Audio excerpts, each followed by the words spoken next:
Just 2 hours for a jury in Austin to decide Ariel Escobar was guilty of capital murder.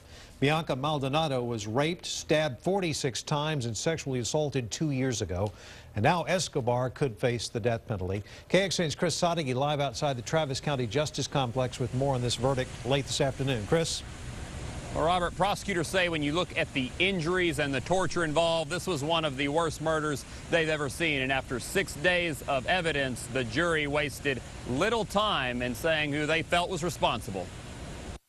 We, the jury, find the defendant, Escobar, guilty of the offense of capital murder as alleged in the indictment. There was almost zero stirring in the courtroom after that verdict was read. Both families stayed composed until the reading was done, and then there were hugs on one side, a few tears on the other. Next week now becomes the focus, the sentencing phase, where Escobar will either be sentenced to life in prison without parole or sentenced to death. Prosecutors say Bianca Maldonado's death was made much more horrific because she was alive when she suffered those brutal injuries. Afterwards, defense attorney Steve Britton said he felt the jury was very attentive to all the evidence, but as he did during the trial, was critical of how DNA evidence is presented.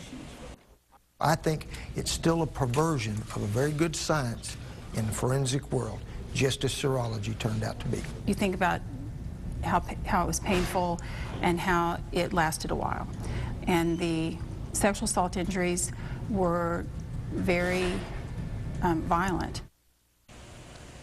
And now that we have a capital murder conviction, the jury has to answer two key questions. Number one, is Ariel Escobar a threat to commit more violence in the prison population?